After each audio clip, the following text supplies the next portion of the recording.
gold stages that we talked about in COPD, gold stage 1, 2, 3, and 4. And since it's a chronic, when they go into an end stage, that's where we start thinking about the palliative care or the end-of-life care or those stages, just like any other chronic disease. So if you look at the COPD, you look at the healthy bronchioles and the alveoli, like we saw in it before. Here, it's not only the inflammation, it's a destruction. Okay? Once they are destroyed, I mean, you can reverse it. That's what the biggest difference between asthma and COPD is another one. In both cases, the alveoli and the bronchioles are affected. In one is the inflammation that you can relieve it and reverse it. In the other one, the changes happen and there is a destruction. Okay? So it also starts just like in asthma, thick and narrow bronchioles with excess mucus, but the destruction is the one that makes COPD chronic and irreversible.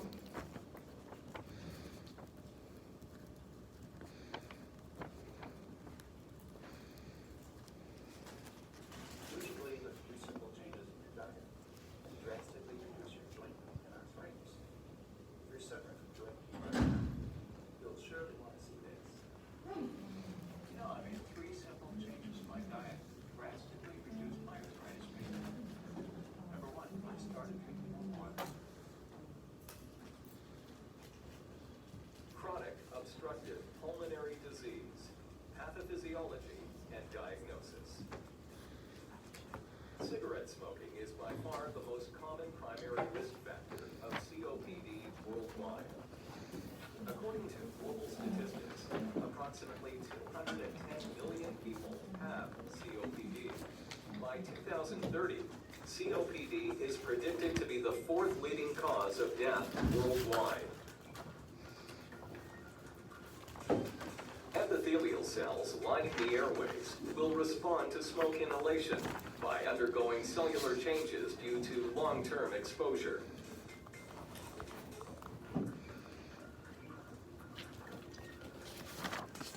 Over time, chronic irritation and inflammation of the air passages causes small airways disease and parenchymal destruction. Irritation and inflammation of the air passages causes constriction in the bronchi and bronchioles of the lung. In a healthy individual, standing at rest at the foot of a staircase while breathing normally, lung volume is well balanced in terms of IRV, inspirational reserve volume, VT. That's what you call it a VQ mismatch. Remember when ventilation, when they say the VQ scans, okay, that's what the measure is. They measure your inspiratory, then V1, then forced our residual volume. Tidal volume, FRC, functional residual capacity.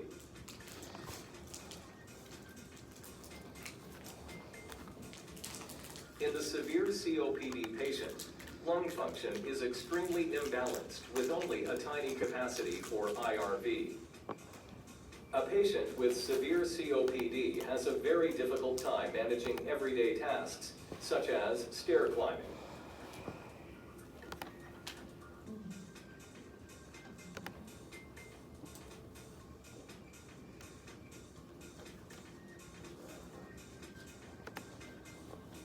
The patient is asked to inhale and then forcefully exhale until the lungs are completely empty via a tube attached to a recording device.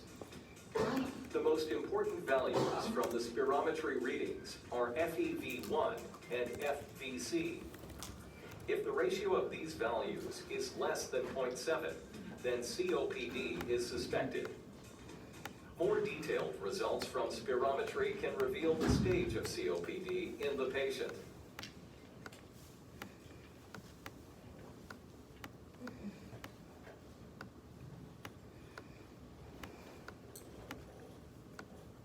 So you see that that's what we call it a VQ mismatch. I want you to see that. You know, they're inspirating, then that's the volume that just stays in there, and that's the other one, the expiratory. So you see that they retain CO2, so that stays always high. Okay? By the time they go there, their inspiration, O2 starts going up, but that one still stays, that's why they get higher.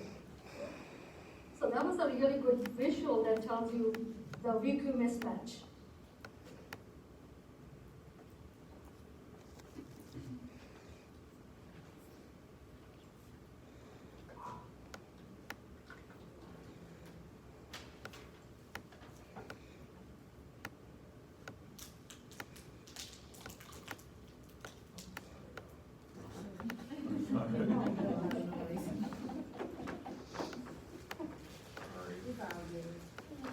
Crazy.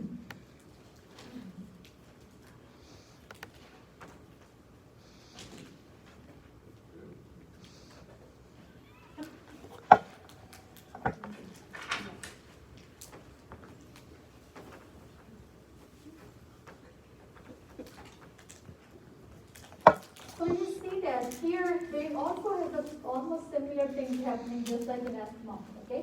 They have a bronchoconstriction and inflammation that causes the obstruction, but this is a progressive and irreversible, okay? Irreversible because there is a destruction of the lung parenchyma. That's why do not return to normal, okay? If they come to the one stage and they go from one stage to another stage, so you can say that they can go back to where they was normal. They never come back to their normal. It's not curable, and it has the components of both bronchitis and emphysema. You know, emphysema is a collection in the mucus and all that in the lungs or the alveoli. Bronchitis is the inflammation part. Inflammation is the bronchitis, then there's a bronchoconstriction and obstruction is the part of emphysema. So if you look at the pathophysiology, I think they kind of explain that how the smoke goes in there. So that's mostly any particles. It causes inflammation. It causes a remodeling of the airway because there's a constriction, then inflammation, then all causes destruction, then the vascular changes. Okay? So they all lead to mucous hypercellular dysfunction. So see that the cilia with the smoke, they are getting what is the function of cilia? Get debris out. What is it? To move debris. Yeah, move the secretions. Okay, so if the cilias are destructed, so it's just going down and staying there. Then you will start having gas exchange abnormalities. Pulmonary hypertension is associated with vascular changes that comes because of COPD. So this is another pathophysiology. When we talk about pathophysiology, this is more for you to understand the process, you know, the concept, and also the medications. If you know a little bit about the pathophysiology, no matter what, if somebody tells you that you have a patient with a gas exchange problem, you can take care of it because it's the same thing you're going to do for every patient. Because this kind of affects your, like here you see that there's a normal and there's a destruction going on. So here they showed it more. So air exchange occurs normally, see that very nicely. Here becomes difficult because it's damaged and the air is trapped. Okay. Yes.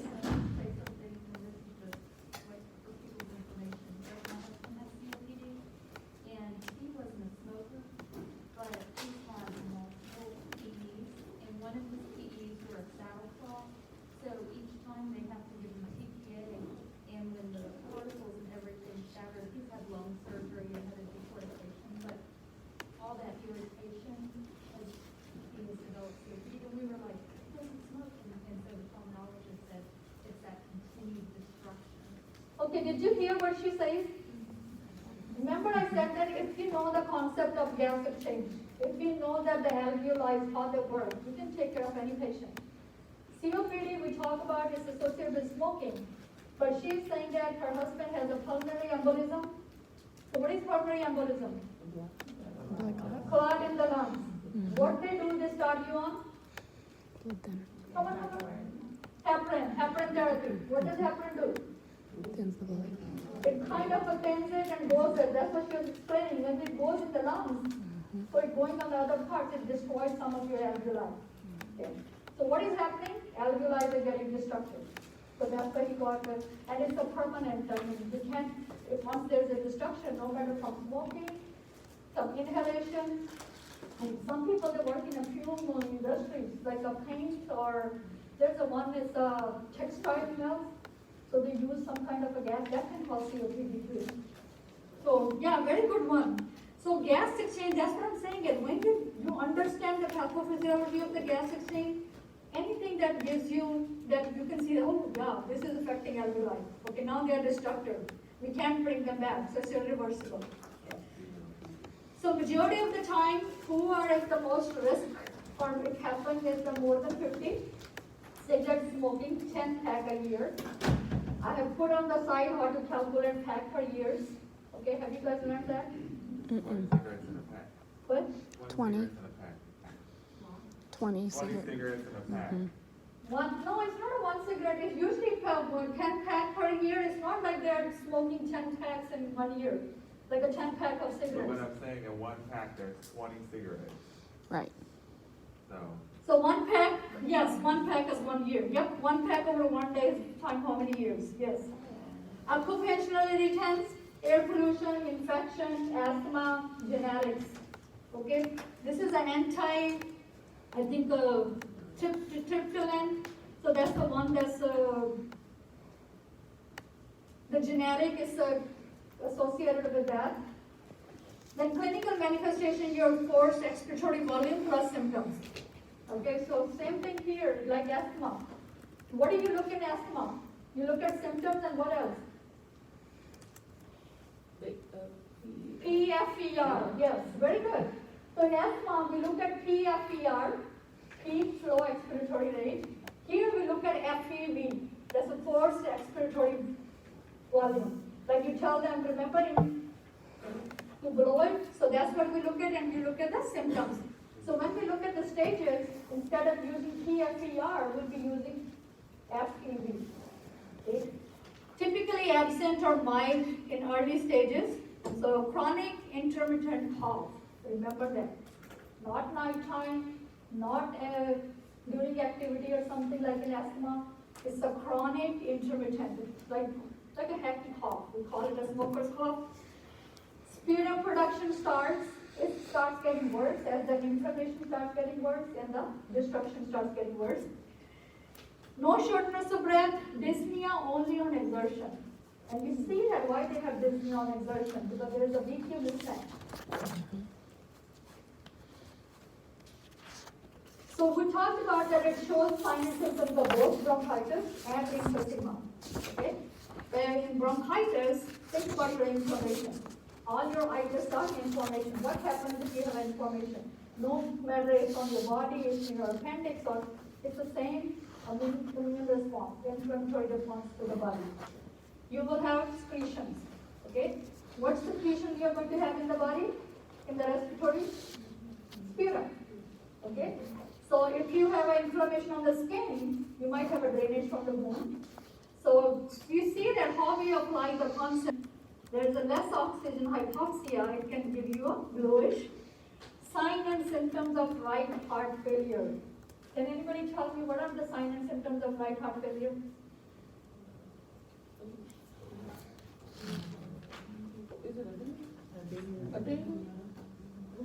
Edema, yes.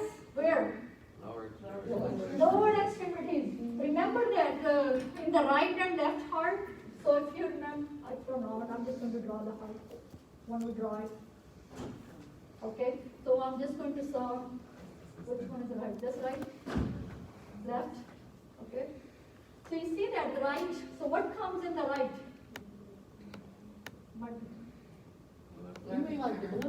Superior and inferior vena cava. Okay? Where do they take, where they are coming from? From the body. This is coming from the body. If this one fails, then the blood is going to pool in the body. So you'll have peripheral edema. Okay? And if you have a left side failure, what comes in here? Pulmonary arteries or pulmonary veins? Pulmonary veins. So where the thing is going to go back? To the lungs. If you have a left heart failure, you will see more respiratory signs. Person will have a shortness of breath. Okay?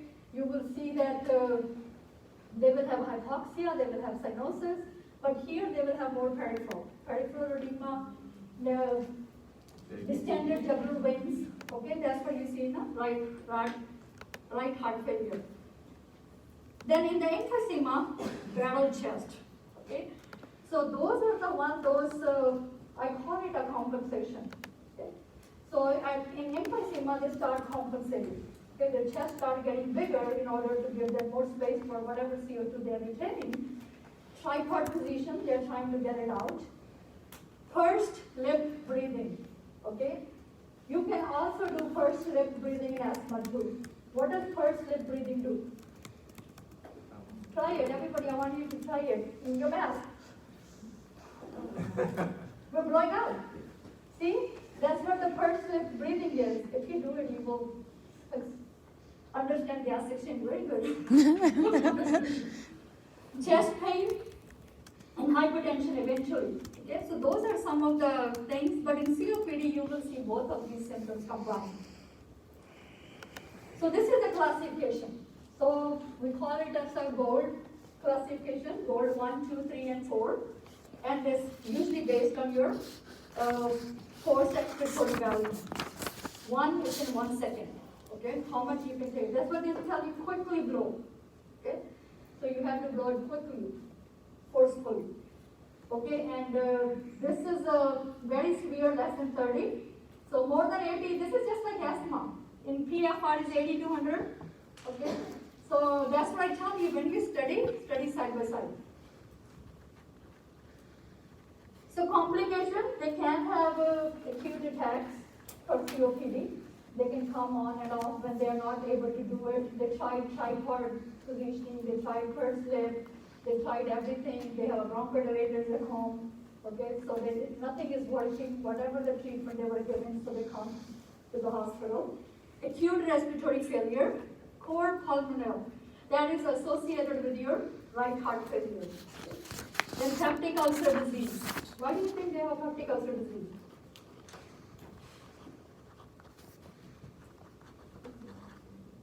COPD and peptic ulcer disease. Megan. More acid? Is there more acid? More acid, yes, more acid excretion because of stress, and also the pH changes too. Depression and anxiety, any chronic disease, okay, it causes you to have ineffective coping, can put you at the risk having depression and anxiety. So this is, if you look at that, that's what happened with the pathophysiology. So we don't test you on that, we know that, but if you understand it, you are not going to forget the concept, okay? So COPD, hypoxia, same thing. Think about what happened in the hypoxia. How hypoxia and polycythemia. What is polycythemia? Polycythemia is opposite of anemia. Anemia is you have low RBCs. Polycythemia is you have high hemoglobin, more RBCs. See, if somebody is gasping for air, we hyperventilate. We want to get more. Same thing, if your oxygen carrying capacity is less, or you have a less oxygen, body is trying to produce more RBCs. So body thinks that they need more RBCs to take that oxygen. It does not realize that we don't have that oxygen. So that's why you will see people with COPD, they have a high H&H. And that's a polycythemia. Pulmonary vasoconstriction, hyperviscosity. Hyper we call viscosity because of all the mucus and inflammation. And that causes pulmonary hypertension. And then you have pulmonary resistance, right ventricular hypertrophy, then core pulmonary and heart failure. So like you see that how it goes, escalated from 1 to. So these are some of the diagnostic tests we do. We do the pulmonary function test. We do the ventilation and perfusion scanning. Okay, that's also you call it. Usually ventilation and perfusion scanning and BQ reading are done together. So majority of the time in hospital is mentioned as BQ scan. Okay, so they do ventilation and perfusion scanning, and they also take your BQ, the volumes too. ABG, 6-minute walk. Why 6-minute walk? Because they have shortness of breath with exertion. Then there is assessment test that they do it. The other thing for any chronic disease, you will see there's a lot of checklist and assessment tests done, okay? Make sure you know that. What is the importance of those tests?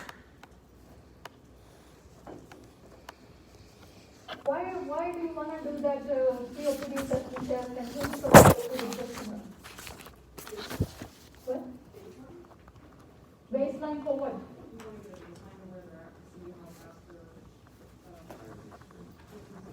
That too, and also the activities of daily living. So some of the questions, because any chronic disease, so some of our criteria is getting severe, we also associate it with activities of daily living too. Okay, if you look at those questions, some of them they covered your activities of daily living too. So same thing, it tells you the progression. Okay.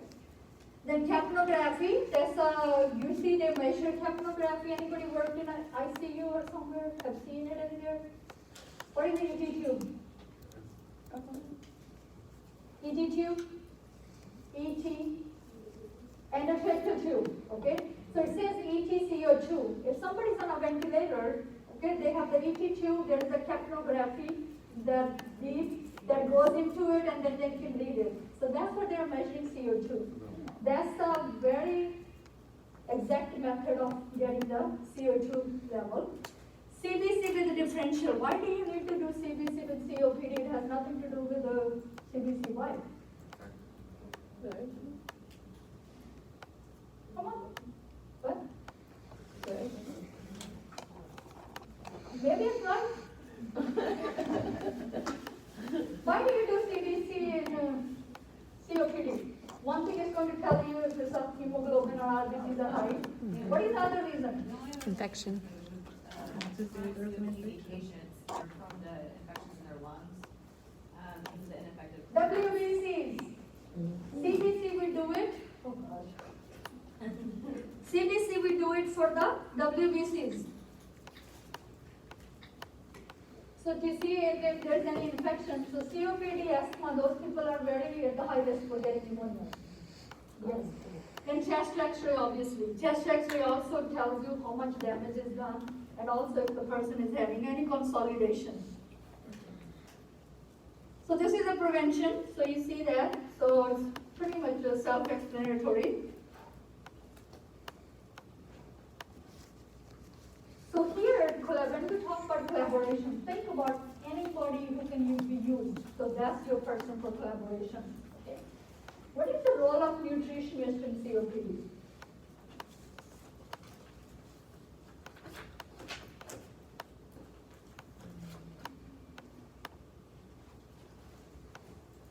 You know, it affects your cellular metabolism. Yeah, but you also want to stay away from salt and stuff like that. Yes, because of pulmonary hypertension, yes. So you need probably some guidance on the diet. What else you want to include? This metabolic rate might be high too, because of more consumption of O2 and puffing, so they might need a little bit high protein diet too. So nutrition, usually they give you some dietary advice on it.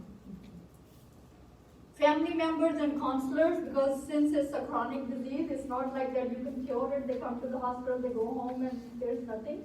You need somebody to make sure they have a caregivers, somebody to take care of them because it's a progressive, it's going to get worse. So the pharmacological therapy for both asthma and for COPD. We want to make sure they are properly immunized. Which immunizations are important? Pneumonia. Pneumonia and annually flu shot. Okay, so we want to make sure broad spectrum antibiotics if infection. Okay, bronchodilators, corticosteroid, leukotriene, and methylxanthine. You see that all these are kind of the same, just like in asthma. Okay, this is a new one, drug, roflumilast. So this is a new drug that decreases the COPD. I don't know if it has they're still doing some kind of a research on it, and some they can use it. It does sometimes decrease the acute attacks of COPD. So if somebody is on this medication, so they will have few hospitalizations as compared to the person who's not on this medication. So same thing, the goal therapy, just like in asthma, we go from stages, from intermittent to persistent, mild, moderate, severe. Okay, here you go from stage 1, 2, 3, and 4. Yeah. From the reading purposes, you'll see it if your person is already getting, look at it in the first stage, it's a mild, you kind of monitor it, you know. We don't do much in our first stage. But in the second one, you see that we add regular treatment with a long-acting bronchodilator and then pulmonary rehabilitation. From pulmonary rehabilitation, what does comes under that? What all things comes under pulmonary rehabilitation? Chest percussion, chest physiotherapy, okay, and also the breathing exercises, okay, how to take the cough out, okay, excretions out, how to make them thin and all that. Then severe, you add the glucosteroids, okay. So in the very severe, so it's a chronic, they're probably in a chronic respiratory failure, they might need some surgical treatment at that point. So this is a home-based pulmonary rehabilitation program, okay? So in the pulmonary rehabilitation, we will not only focus on the respiratory hygiene, we'll also focus on their activities too, because majority of the time, they get shortness of breath with activity. Okay? So it's going to affect their activities of daily living. So these are some of the things that they do it to promote their rehabilitation.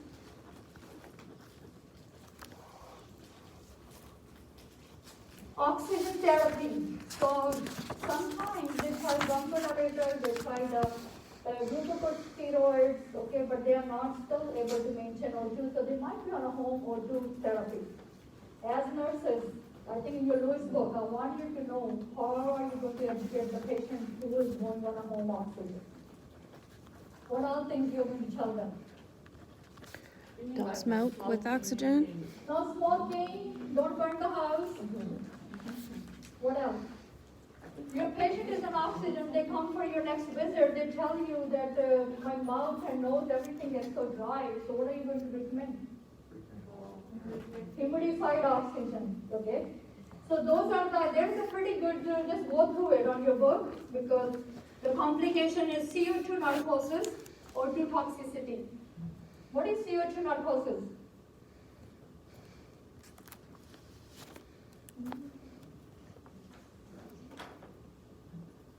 Come on. CO2 narcosis. We know combustion, that's one of the complications of oxygen. We can rid up fire. O2 toxicity, we know that. While giving you oxygen, we can overdo it too. But what is CO2 narcosis? It has to do something with CO2. How can a person get a CO2 narcosis from O2 therapy? Think gas exchange. Is it too much oxygen? Too much oxygen does what? Too much CO2. It produces too much CO2. You take too much CO2, it produces look at the end product, how it's coming out. And in this person, they cannot take CO2 out, they retain it. That's why they can have CO2 narcosis. Is that Okay. kind of like when you give the patient more oxygen than 3 liters that are CO2? Yes, so that's the reason you don't want to give COPD patient too much oxygen. Some patients, their O2 sets are just keep at 89. Yeah, so that's what, just to avoid the CO2 narcosis. So it's kind of like okay, so when you think of narco, you think of OD. So kind of like a CO2 overdose. CO2 overdose, yes. Something like that? Yes. Okay. CO2 narcosis is, it's like they get very confused, very sleepy, yes. It's like a CO2 overdose, yes. Okay. Any form you remember. We used to make so many funny stuff when I studied, okay? Because so oxygen administration, that's another thing that you as a nurses, intervention, you need to know. How many devices, how many liters can be given with what device? Up to how many liters you can give with a nasal cannula? How many liters you are going to use the face mask, then the vent mask, when the person requires mechanical ventilation. Okay. That's important. The goal is pulse O2, at least 90, but you see see that, like I said, in some person, they want to keep it 88 to 89 based on their risk and benefits. So these are the signs and symptoms of oxygen toxicity. Okay. How are you going to tell a patient or the family member that they need to watch for tunnel vision? Ringing in the ear, yes, they can understand. Nausea too, twitching too, irritability, disorientation. If you tell them, okay, you need to watch for tunnel vision, they will ask you, what is tunnel vision?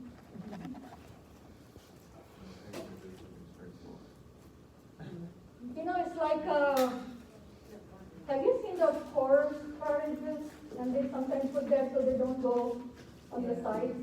So that's what you can explain. It's like a tunnel vision. You just see here, nothing in the periphery. So sometimes you have to teach them. I remember one of the patients, I had to tell him to put the cardboard on both sides. So I said, okay, this is not tunnel vision, but if he starts seeing this, that's a tunnel vision. Percussion and vibration. What is the difference between the percussion and vibration?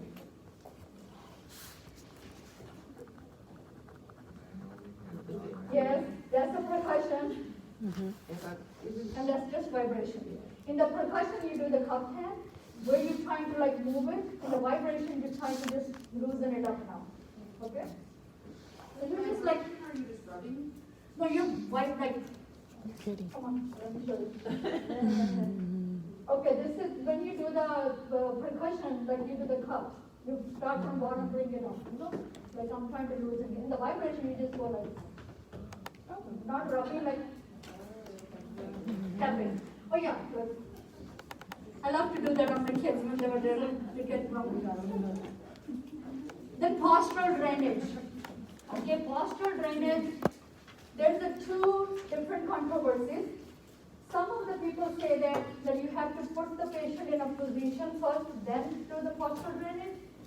Some people, they said you can do the percussion and all that stuff, then put them in that position. Either way is right, okay? Purpose is to drain it. So in the postural drainage, I don't want you to remember a lot of stuff, okay?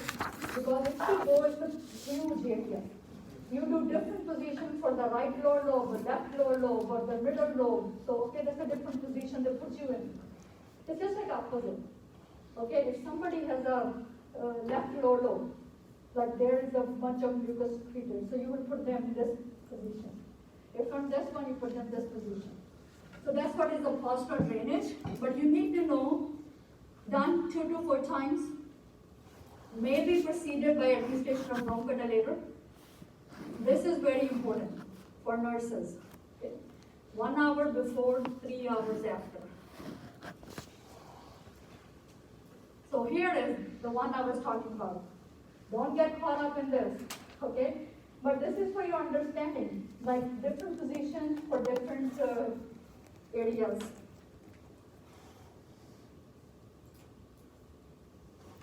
So is the stronger lung up or the weaker lung down?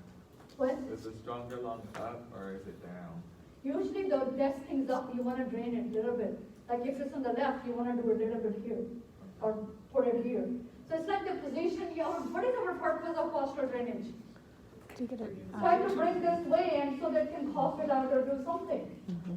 So these positions are really crappy, some of them. So because if it's the left one, you put it like this, then you do it like this. Like do it on the bed and use the pillows. It's easy on the kids, it's harder on the adults. But oh yes, somebody told me they have machines that do the postural drainage too. Yep, they sure So do. they work with the pulmonary. So when you go in the clinicals or see it sometime, pay attention to those. So there's a new one, they can do the postural drainage and also the beds that you can adjust it for the positions too. So the other things we can do is breathing retraining, okay? So breathing retraining, like look at them, what they're doing wrong. So you can tell them how to breathe, first they're breathing in order to check their O2 or the orthopneic position. Half coughing, what is half coughing? Somebody cough for me for half coughing. So you want to do that, then aerosol nebulizer, chest physiotherapy, smoking cessation. Hydration is another thing, very important to loosen the station. Okay? So unless they have a congestive heart failure or the fluids are contraindicated, we encourage the fluid. Okay. So normally in COPD, if they don't have any CHF, they don't have any problem with edema or anything, or kidney failure or anything, you encourage fluid, keep them hydrated. Surgery, lung transplantation is the one. They can do a single or the bilateral and with a good survival rates. And in some conditions, those destructed alveoli are doing nothing in there. So instead of, if they remove those, they can have a better aeration in the other parts. Okay? They can also do like a lung reduction surgery, reshaping the lungs, reducing overall volume of the lung. So these are the nursing assessment. See, in the nursing assessment here, we are focusing on more like the risk factors, or what is going to cause it, and if there are any occupational or any pollutants. Okay, what do you see different in here? Prolonged expiration. Okay, so why is the prolonged expiration? To blow up the CO2. In asthma, you can see probably shorter sometimes expiration. In COPD is prolonged. Barrel chest, tripod, purse lip, tripod, you can see in both asthma and COPD. You are not going to see barrel chest in asthma, okay? Because barrel chest is associated with chronic buildup of air in the lungs, okay? So to compensate that, they can have a barrel chest. Hypoxia, hypercapnia, polycythemia, cyanosis, hemoglobin can be 20 or more. Like, whenever you study assessment or clinical manifestation, okay, if it's give you like a polycythemia, remember their values. Okay, what is normal and what is abnormal, okay? Same thing here, breathing pattern, airway clearance. So airway clearance is your number one priority in both of them, COPD and asthma. Majority of the gas exchange, airway clearance is your number one priority. So this is our goals. So the goals here, we are including all the activities of daily living too. Because this causes a dyspnea on exertion. So what can you do to promote airway clearance? So there is a fluid, usually more than 2,000 to 25, unless it's contraindication. So in this patient, kidney failure or with a heart failure. Positioning, what position you are going to put for airway clearance? Followers, semi-followers, or full follower, or orthoponic position. And respiratory monitor ABGs, cough, deep breathe, postural drainage, chest physiotherapy. Give me a name of a short-acting bronchodilator. Long-acting salmeterol. Short-acting muscarinic agent, SAMA. Ipratropium, the other one is tiotropium. So remember those, okay? So those are some of the medication we will be using it. Promote balanced nutrition, same thing. And you want to pay attention to the positioning too, because you don't want them to aspirate and end up getting aspiration pneumonia. Family coping. So these are the acute attacks. You know, like we know that it's a progressive disease, okay? How are we going to tell the patient that when they need to come to the hospital? Because they're already 88, you know, and their already respirations are 28 or that's their normal, you know, that's their baseline. Okay? How are you going to tell them when to contact?